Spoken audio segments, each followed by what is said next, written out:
Welcome back. Today we're going to talk a little about tongue diagnosis. This is one of the weirdest part of my intakes that everybody feels really awkward doing because I ask them to stick their tongue out as far as they can. And then I just sit there and I stare at their tongue for a little bit. It's awkward for me because I can tell how awkward people are when I'm doing this, and I try to make light of it, but I want to kind of talk about what I'm looking at, what is telling me, what your tongue is telling me, and like your tongue might be revealing ac- your tongue might actually be revealing how stressed out your nervous system really is. And in traditional Chinese medicine, the tongue is like a map in of your internal state. Today, I'm going to show you about 5 diagnostic signs on your tongue that may reveal that you have hidden stress and or burnout um, that's happening in your body currently. And these are some of the things that I look for to know what the state of your energy reserves and all of that are. So, just quickly going over first what like this whole concept of tongue diagnosis is.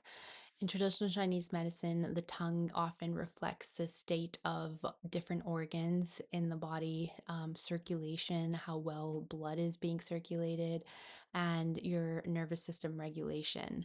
We're looking at the tongue shape, we're looking at the tongue size, we're looking at the color of the tongue, then we're looking at the coating, if there's any cracks, if there's any dots anywhere, um, the thickness of the coating, the color of the coating. It all paints a pretty picture. And there's like, just like on facial mapping and acupressure on your feet and hands and things like that, the tongue also has certain areas that are mapped out for different organ systems in the body. And so, if you're chronically stressed, that's going to change the blood flow into your tongue and certain areas of the tongue. It's going to change digestion, hydration, nervous system tone, which all can appear on your tongue. And I think that's one of the coolest parts about traditional Chinese medicine. So, here are 5 diagnostic tongue signs of stress in your body that as soon as I see these, I know you're depleted.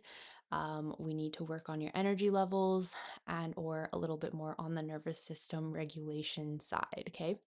Number 1 is scalloped edges. So there's a lot of teeth marks on the sides of your tongue. Um, and it's often associated with like a very weak digestive system or super chronic stress or even like energy reserves being so depleted that your body's having a hard time metabolizing fluid a little bit.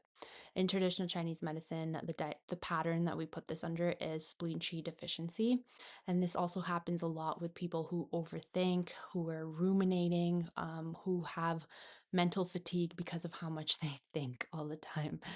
Guilty. What it also can reflect physiologically is chronic sympathetic activation. So you're constantly living in that go, go, go drive. You have poor digestion and poor ability of the body to get nutrients from the food that you are eating. All right, number 2. This one is probably the most obvious one for me if you are anxious. And I love asking people, like, do you feel anxious at all before or after I see this sign on the tongue? And it's always interesting to see people who are very aware of their body versus people that are not as aware of their body and the sensations in their body. But the red tip on the very tip of your tongue, this correlates with the heart system in traditional Chinese medicine.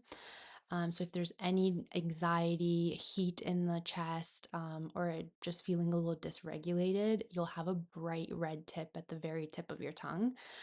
Sometimes it can have little dots, like red dots on the tip of the tongue too. And it's very associated with emotional stress, anxiety, even sleep disturbances because of anxiety and stress, or just being overly stimulated that the heat is being stuck in your chest and isn't able to like get out. Or if you're processing a lot emotionally, that your heart feels blocked a little bit because of how much you're trying to process at the same time. Yeah, that one's probably one of my favorites to ask because you'll see some people are very in tune with their body, and I ask that question and they'll be like, "How did you know?" Because they didn't let me know before that they were an anxious person. And or they'll be like they'll be in denial about if they are anxious or burnt out. All right, number 3 is a pale tongue. So you want your tongue normally to be like a nice pink to like a light red type of, that's like a normal looking tongue color. If it's a pale pink, really pale red, that means you're low energy, you're very fatigued, almost at burnout. Um, there's a big deficiency in the body that is poor blood flow, poor just having a blood deficiency, like if your iron is low, things like that. And in TCM, the patterns that like correlate with this is chi deficiency, don't have enough energy, and or a blood deficiency, like an iron deficiency. And people who have this pale tongue are often exhausted 24/7. Doesn't matter how much sleep they get. They're mentally drained. They can also feel lightheaded or heavy head, with like a lot of mucus buildup because their body can't metabolize fluid as well. Number 4 is a thick, greasy coating on top of your tongue. This reflects digestive stress. Your body isn't able to digest the food as properly as it needs to and get the nutrients and expel like it needs to. There's a metabolic overload and or there's a very damp environment in your abdomen. Somewhere in your abdomen, depending on where the coating is thicker or slipperier on your tongue. And I see this often with people who have a lot of brain fog, a lot of pressure heavy headaches, chronic sinus congestions, chronic sinusitis, feeling of heaviness in the body, sugar cravings, poor digestion, lots of bloating. The list kind of goes on with that one. Last but not least is number 5. If there is a crack anywhere on the tongue, but particularly in the middle of your tongue, like going straight from the back to the front part, um, long-term stress, severe yin deficiency, the coolant energy in your body that requires rest to rebuild. So somebody that's really close to burnout or is in burnout, severe yin deficiency patterns, nervous system depletion, like you're at the end of having like a breakdown type of a situation. This is seen in people who are pushing themselves beyond what their body is able to do, energy it's about energy it can provide for the person. You feel really wired, but you're constantly tired and just fatigued 24/7. That's one of my favorite parts about doing an intake with people is this tongue diagnosis part because yes, you're telling me a bunch of things about what's happening in your body and what your level of awareness is, but the tongue is an objective way of me act to see what is truly the internal state of your body and things that you may or may not even be aware of in your body that are happening. But bringing this back to nervous system regulation, you don't need to memorize like tongue diagnosis as a general public thing. That's an acupuncturist or traditional Chinese medicine doctor's job. But your body, this is a way of letting you know that your body is constantly communicating with you. And there are signs, early indicators that your nervous system needs more support and it needs restoration. And those 5 are probably my top 5 for how if you're super stressed out and you're nearing burnout. Things you can do to reverse and or kind of add into your life that make things better. Um, get a better sleep schedule would probably be the number one thing.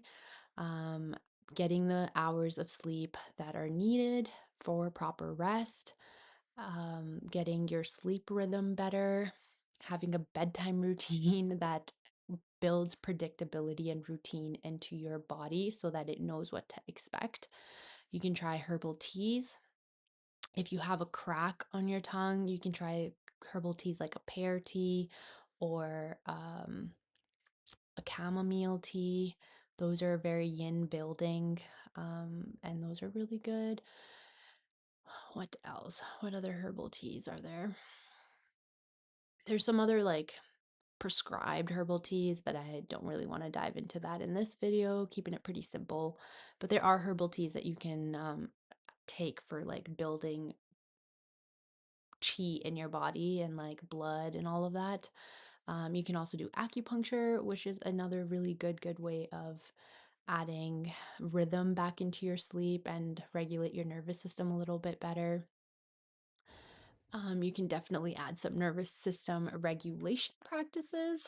There's so many on the internet these days that you kind of find something that fits for you, and you need to have a consistent, healthy practice of nervous system regulation practices sprinkled throughout the week so that you feel regulated and you're not just dumping all these practices on one day or in 1 hour and expecting it to magically fix your nervous system in 1 hour or a day. Mindful breathing could be part of this, making sure that you're breathing with your belly instead of using your accessory muscles in your chest to breathe. You're using your belly and your diaphragm. That is another thing I have recently noticed also. People's diaphragms are so weak because everybody's breathing from their chest muscles and using their accessory muscles. So when you're breathing in, your belly comes out, and that's when you breathe in. And then when you're exhaling, your belly goes in. Pretty simple, but try it and see if that's the way that you normally do. Because I've definitely seen it the other way around where people will exhale when their belly comes out, and the other way, yeah, that's not the correct way. If you look at the physiology of how an anatomy of how the lungs and the diaphragm work when you're inhaling and exhaling, the proper way is to inhale, belly comes out, and exhale, belly comes in. Pretty short and simple today. I am feeling a little better. My throat still is a little sore from yapping all the time at work. So I try to rest it as much as I can. So I'm going to cut it short today. On that note, if you are curious, comment tongue and I'll make another video explaining what different tongue colors and coatings mean in traditional Chinese medicine. But this was just like a quick little sprinkle intro into what signs I see when I can tell that you're super stressed out and or you're reaching burnout. All right, that's it for now.